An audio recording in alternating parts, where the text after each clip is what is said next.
What up, y'all? It's Preacher Lawson in the building. And you watching the Eagles Last Stand. When I come around, got the whole thing wobbing, wobbing. And we're back for another episode of the Eagles Last Stand, the Quarantine Chronicles. I'm Josh Sardam, your host, and we are back to discuss our current situation here that all of us are going through. And we've been talking with club owners and bookers and comedians and radio personalities and wrestlers. We've been talking to all kinds of people, and it's been a lot of fun. Well, tonight's going to be no different. We have another episode here with actually another club owner, and this is the owner of the Caravan in Louisville. And we'd like to welcome to the show Dianne Comstock. How you doing, Dianne? You doing all right? Hi. I haven't killed anybody, so it's a good thing. Well, you know, we got to start somewhere, right? And you know me, so this is a good start. Yeah. You know, just saying. You know my family. Not bad. Club-wise, this sucks. Yeah. Home life, not bad. Well, I mean, there's a silver lining somewhere. Yeah, I've actually, you know me personally, because with I'm actually sorting through my dad's crap that I have here, but now I'm having to go through some of my mother's stuff. Right. I'm going through my husband's crap. He's bringing from his parents' house because they passed away at the same time that my dad did. He just keeps bringing me stuff. Why? Why are you bringing me this? I don't want a lamp from the 1970s. Well, I love you, dear, but no, it's ugly. I want that. No. Yeah, and our lovely governor has not made our entertainment field part of phase one. So you think we're going to be in phase two? No, we are in phase 3. Oh. I have talked to 3 of my 4 alcohol delivery people. We are in phase 3, and they have not had any notices. There is not a timeline. Our best guess is June. Yeah. But we don't even have a timeline of anything.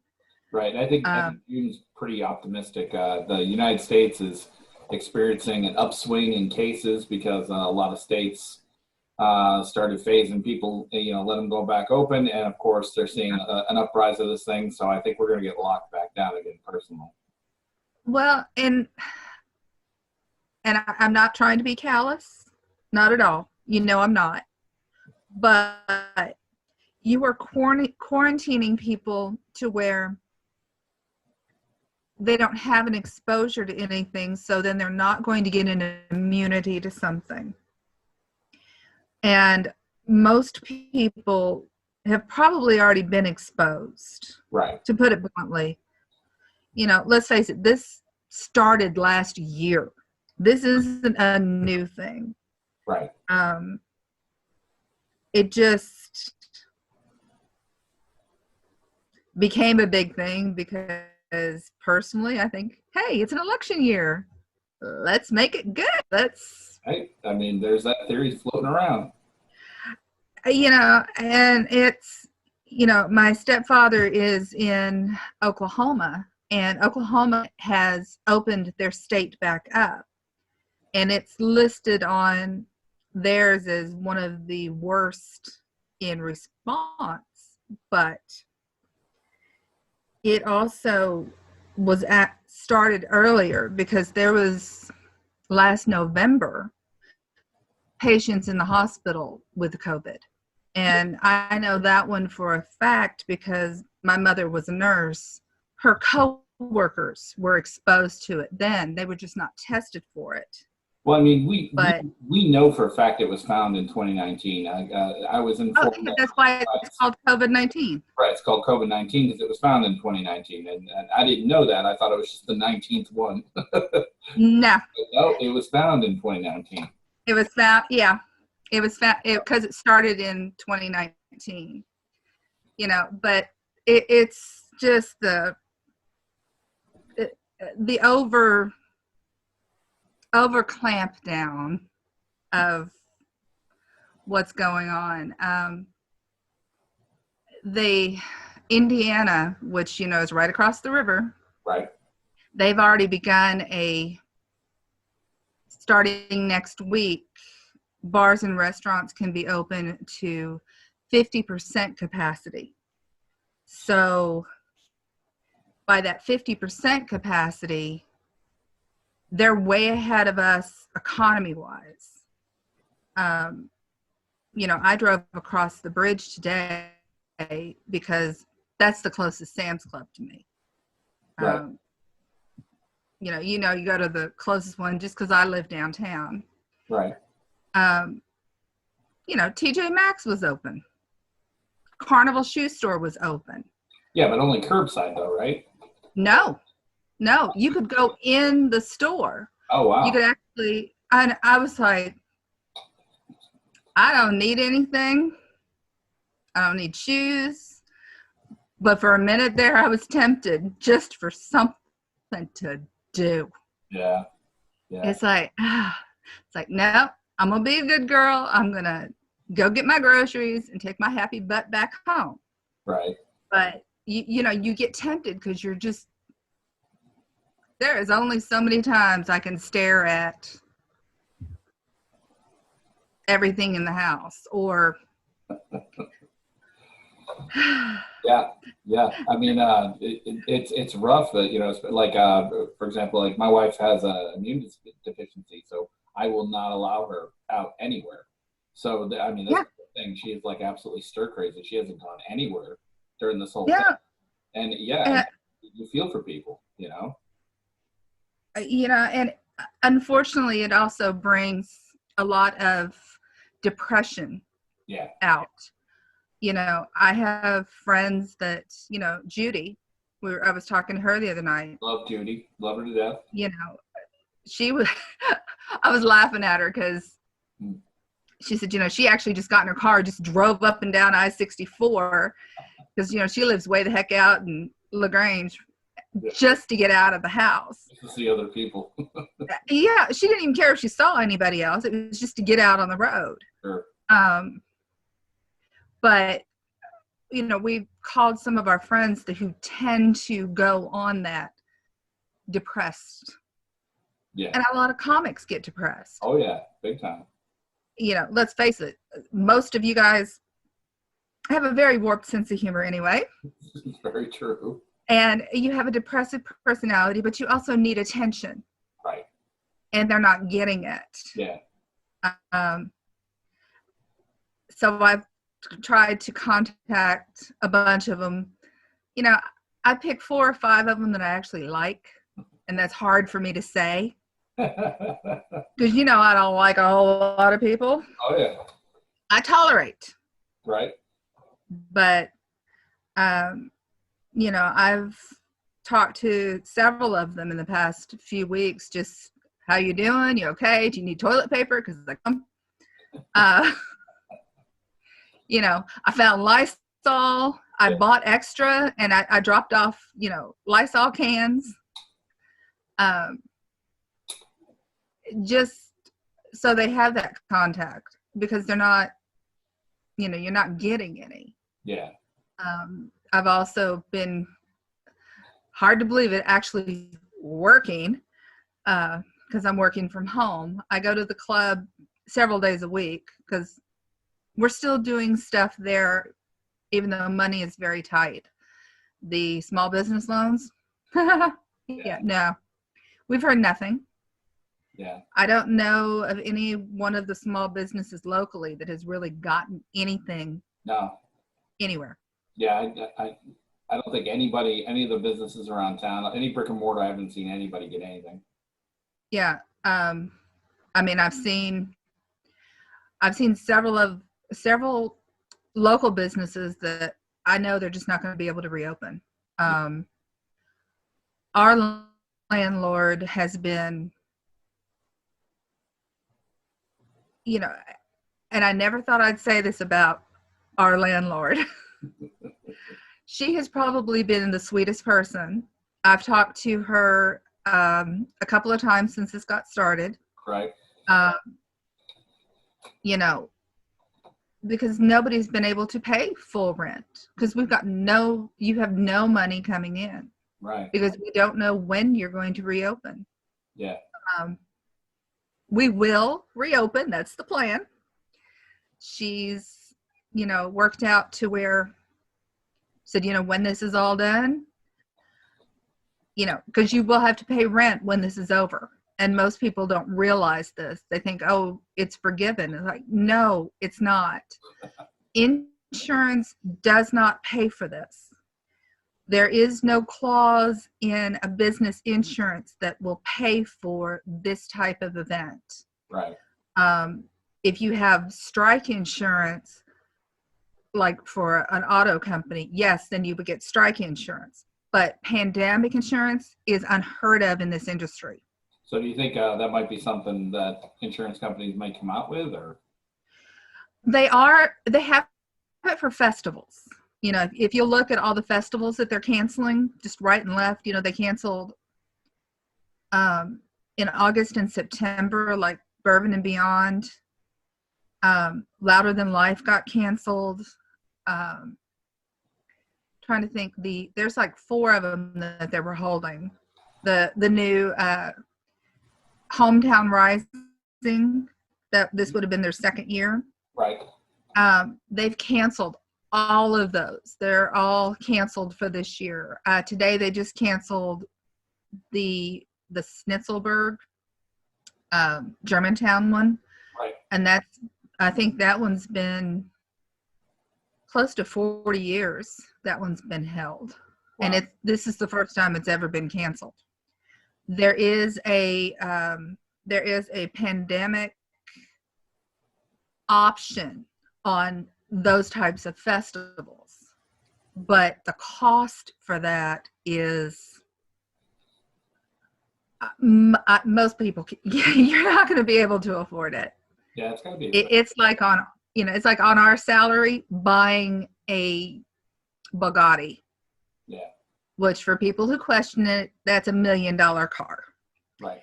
I can't afford it. I don't know many people who could, other than Kevin Hart, because he doesn't mind wrecking them. Can't see over the steering wheel. But okay. He pulls out of a parking lot and sideswipes somebody twice. The same week he got it. He hates short. Yeah. Sit on a phone book. Right. Isn't that how we were taught to drive? You sit on a phone book and, right. So you can hear and go, I never had that problem. I grew tall. Yeah. I was short when I was young, and then it's like, nope, that was over quick. But yeah, I've had to reschedule and soothe egos for everybody. Yeah. All of April, all of March, all of May.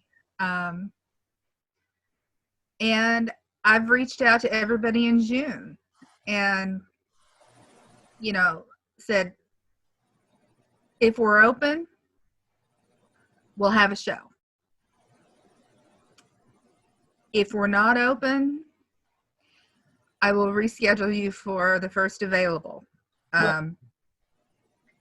And I have to, what you think is going to be a half-hour conversation ends up being 2 hours, 3 hours, because they're stressed out so badly. Yeah. Because, they've lost the same, you think about from the club standpoint, we're 4 days a week. Theirs is 52 weeks a year. Right. And it's like, well, I don't know if I'm going to, are you sure you want me back? Are you sure? Yeah, yes, I wouldn't have booked you in the first place if I didn't want you. Right. So it's always, and there are times, it's like I told my husband, I handed him the phone the other night and I said, okay, your turn. You got 5 minutes in, couldn't do it. And it was somebody he knew. Yeah. And he So much he anxiety. literally, he handed me the phone and he put the phone on mute. He goes, I can't do it. I just don't know what to say to him. I don't know what to do. It's like, Just so much anxiety. it is. And he laughs at me because he'll tell me sometimes he goes, you don't have any patience. It's like, no, I don't have any patience today. My patience got worn out. Right. And, you know, that was, you know, a phone call that actually they called me back.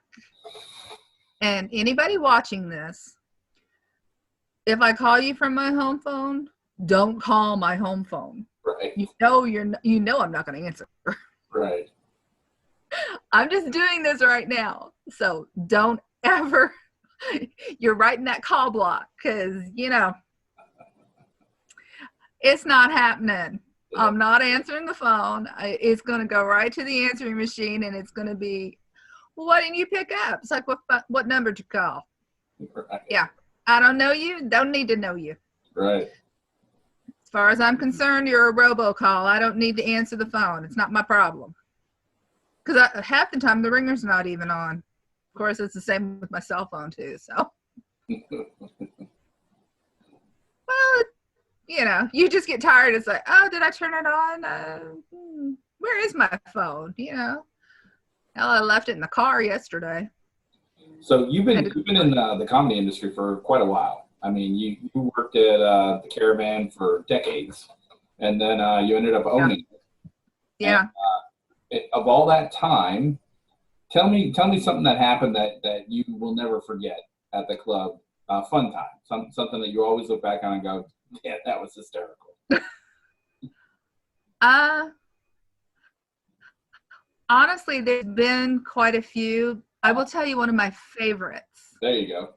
One of my favorites would be Tim Wilson. God rest his soul. You know, his cell phone was turned off. And anybody knowing Tim Wilson, you know that this was a fairly normal affair. Right. His wife Dee was not with him, and she was. They had just moved from Louisville down to Nashville because they used to have a condo. They were in a condo right outside, about a block from the club for a couple of years. Right.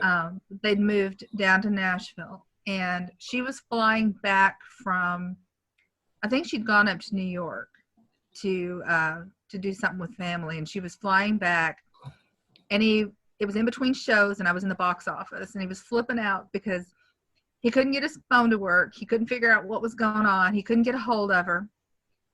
And he was in the office. He's like, I got to go back on stage, but I need to talk to my sweetie. I'm like, okay. So I handed him my cell phone, and I said, you know, do what you need to do. Well, he ended up sitting in the box office while I'm selling tickets for his show, And he's right talking to his sweetie. And I'm like, the whole time answering, the phone's ringing off the hook. I got people coming in, and I'm listening to this like halfway through, you know, back there, because, I mean, you're right there. Right. And it's like, I don't need to be hearing all this. And it was like, oh, no, honey, this is Diana's phone. Yeah, you know, Diana, the girl, the one with the gray hair. Yeah, her. Okay, yeah, you know her. He knew me back when I had red hair. Sure. And he ended up talking to her on the phone so long that he ran the battery down on my phone. And I was laughing. So I didn't have a charger with me, but I had one in my car. And then he tried to pay me for the minutes on my phone. Yeah. And I told him, I said, I don't pay by the minute. I have an unlimited plan.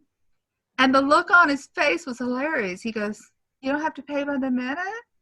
No, it's unlimited. It's all included. Oh. Well, I might need to check into one of those. I've never had one of those.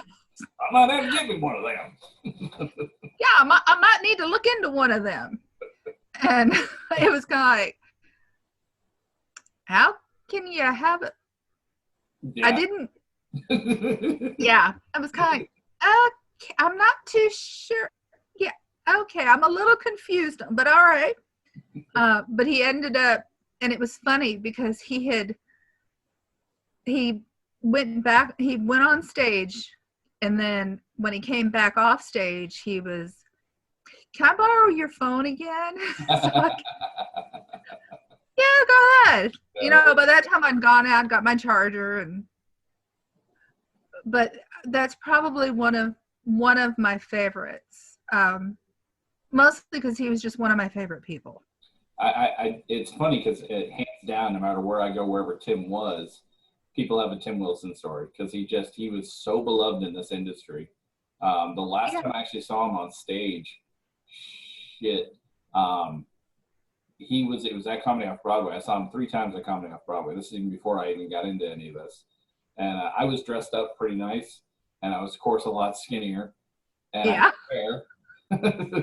And I'm in the audience, and you know, he gets up on stage. He's got his guitar, and he's doing his rounds. He's touching people. You know, he's out there saying, you know, oh, you know, glad you're here, whatever. He looks at me. He goes, I didn't know Lexington had a Chippendales. And then he keeps going. All right.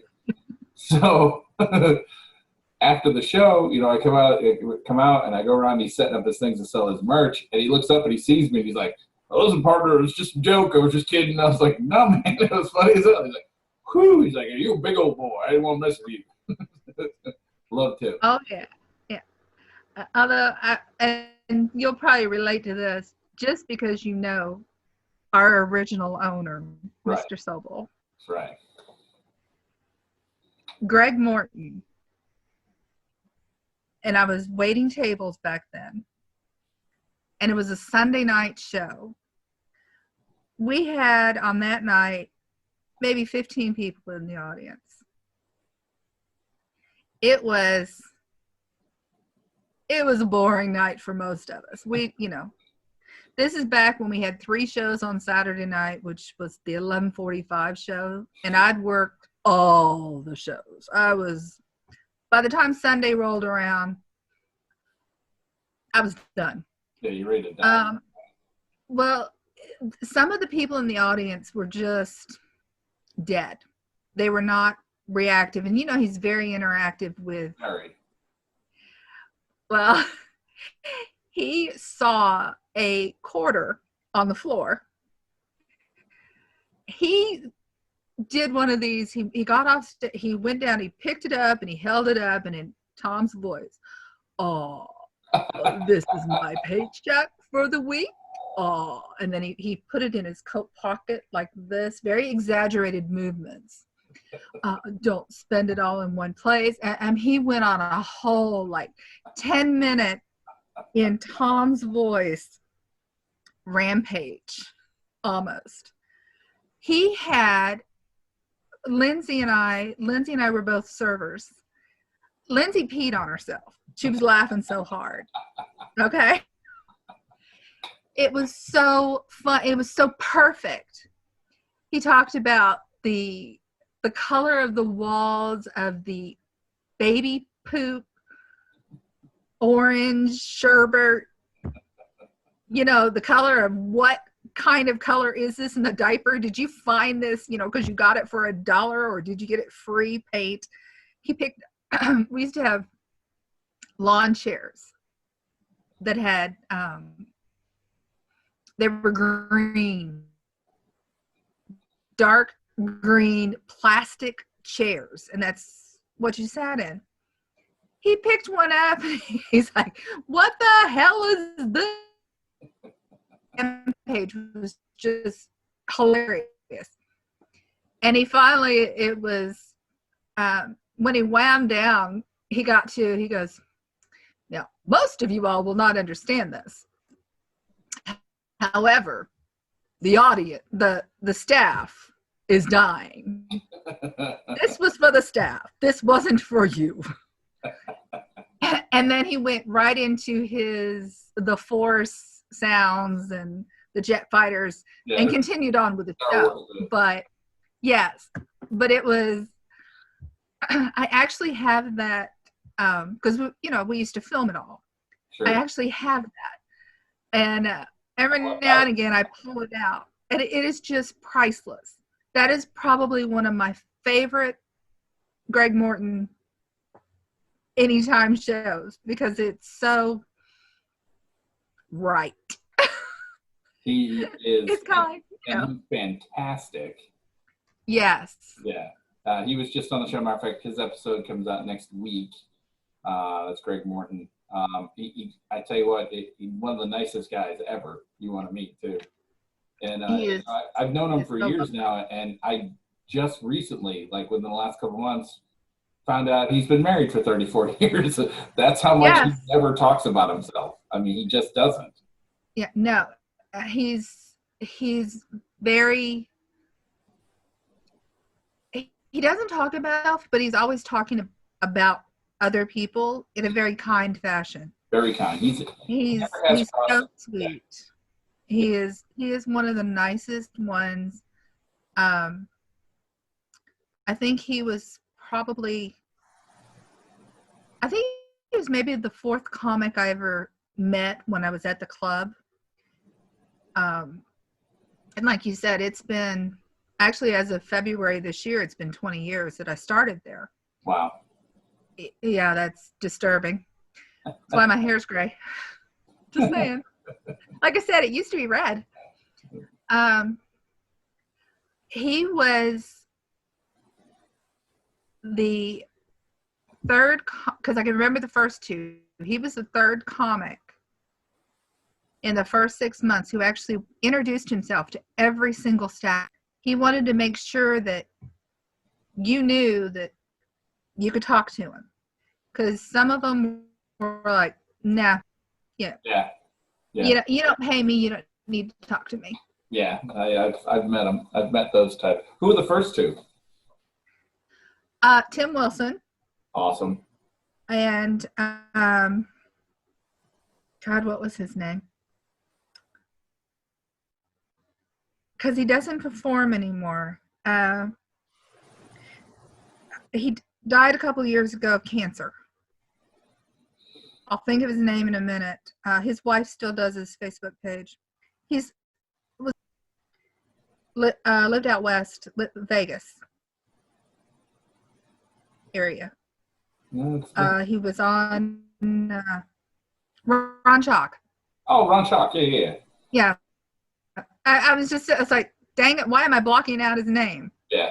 I could picture him in my head. I remember him sitting on stage smoking a cigarette. Always smoking. And just always smoking it. Even, the last time we saw him, he'd already been through cancer the first go around. And as he said, he goes, it's probably going to kill me, but I'm not giving up my cigarettes. Oh. And live by it, you die by it. He went right on with it. And Stuart Huff. Stewie. Yeah. Love Stewie. Stewie. He is hilarious. Love him. Yes, he is. Animal on that stage too. Same with Ron Chalk.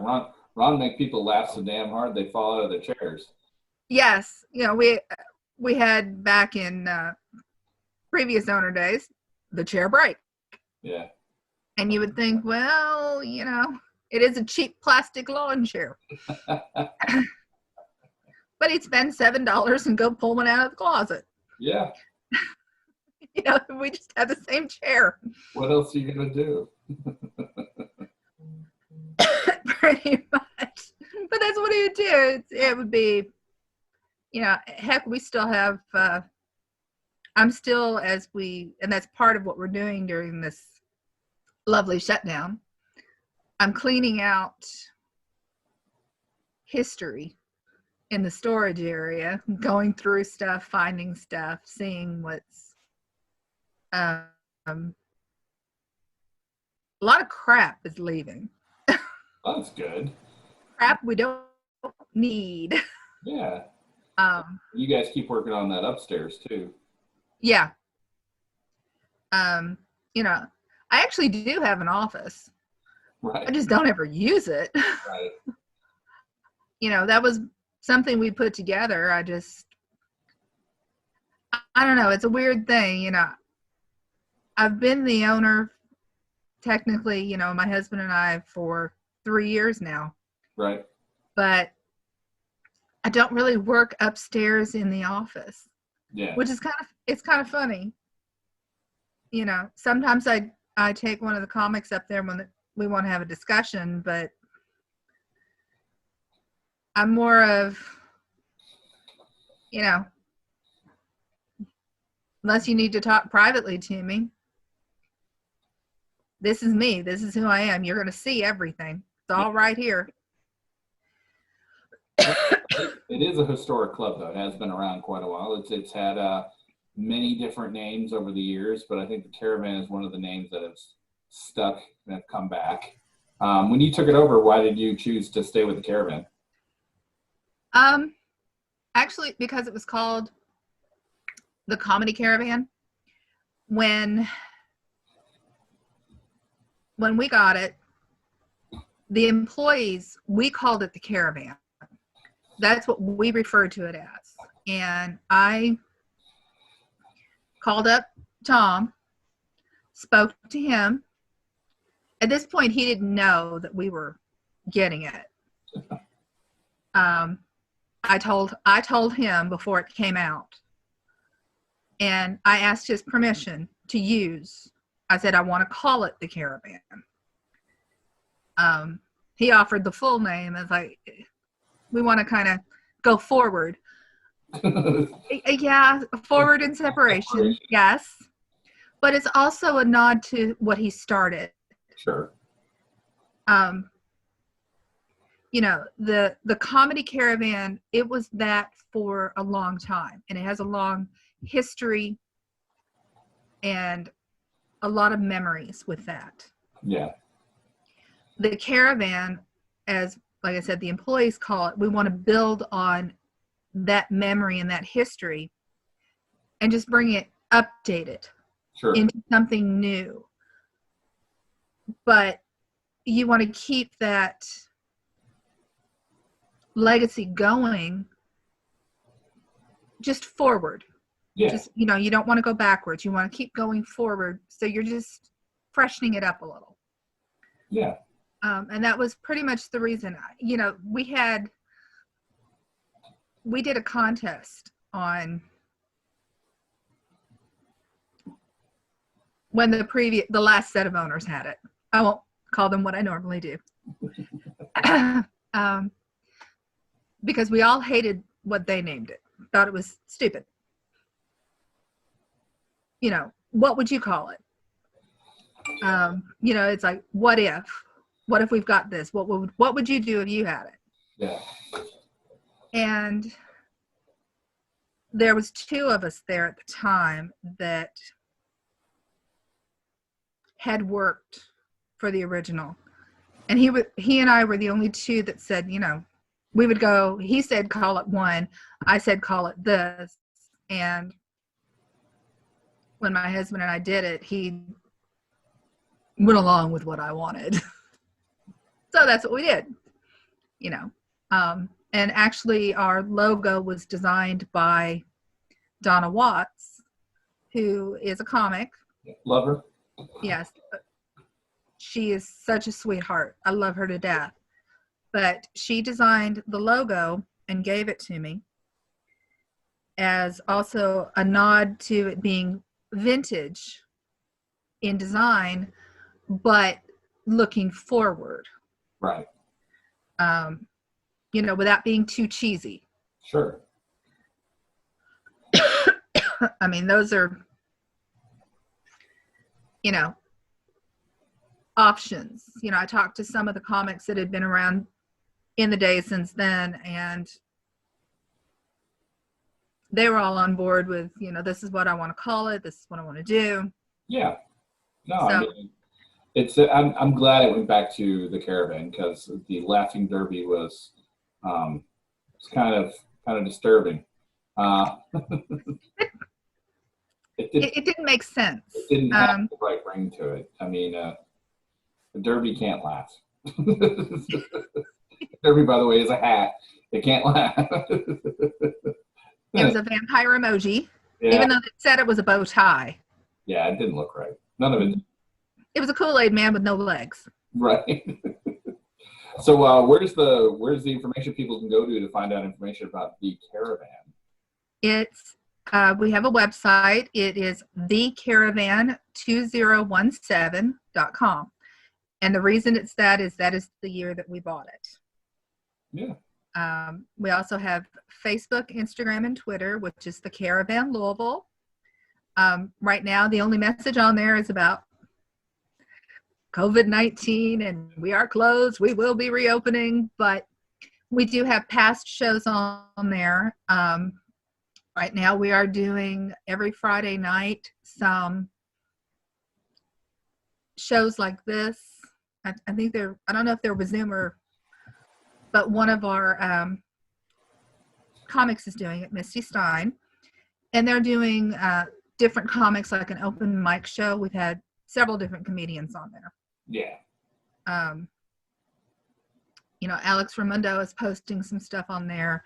Tom Mabe has put links in there for his shows that he's going to be doing at the club also. So, wonderful.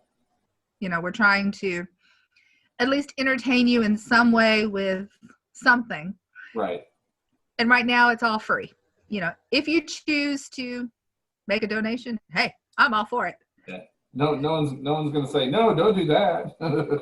Well, understand that anything that is donated to the club, because one of the comics sent up a GoFundMe page for the Caravan.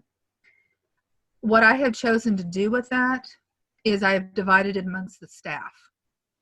That's very so they have gotten a check already, one, and it's been sent directly to them because a lot of them are not eligible for unemployment. Right.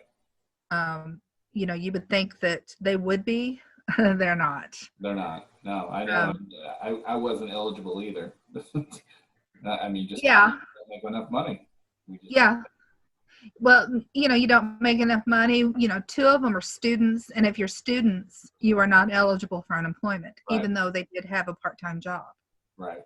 So, I've tried to, I didn't keep any of the money for myself, and I had one of the guys who gave me money directly. He said, you make sure you keep something. So I still have savings. I can still do things to earn some money that I know a lot of them can't. Yeah. And it's not that I'm being necessarily generous, because trust me, I can be as greedy as the next one. But, I still have a degree in computer science and programming. I still pick up every now and again a job doing something that I work from home. Sure. So I think this pandemic has really brought out who people really are. I mean, you're going to see people's real personalities in this. That just shows everybody who the kind of person that you are. So kudos to you for doing it. There's a lot of businesses that aren't, whether they can't out of necessity or they just won't because they're greedy. And I wish that, it hadn't happened like everybody. Sure. I hope it ends soon. Me too. Because we all need to go back to work. Yeah, absolutely. If not, I've been hanging out in the cemetery a lot lately. Why? Well, there's no one there. Well, I've always had this interest in, and it's a weird thing, I like old tombstones. Okay. What people write on them talks to people's character. Yeah. Or their sense of humor. Sure. And, I've gone over to Cave Hill Cemetery here 3 times now and just walked around just to get out of the house. Actually, a lot of people do it. Yeah. But some of the engravings on the headstones are hilarious. Yeah. I'm just like, oh my God, I can't believe somebody put that on a headstone. That is hilarious. I mean, there's a headstone in there that for a cat. And it's like, that's going to be me. That's going to be me. My husband's going to put me in there with the cats. I'm going to bury him with his car. So it's all okay. I'm going to have a closed casket, and I'm going to have, in the wake, I'm going to have Pop Goes the Weasel playing in the background. Can I put the little monkey that pops up with a little ching, ching, ching, ching? That'd be fun. I'll do it. All right. Well, I'll do it. Then put a little disc in your casket. Absolutely. This has been fantastic. I really appreciate you taking the time to do this with me tonight. And I'll make sure that the Caravan's information is all there on the screen. But having said that, I'll close this thing out. For Dianne Comstock, I'm Josh Sardam. We'll see you guys next time.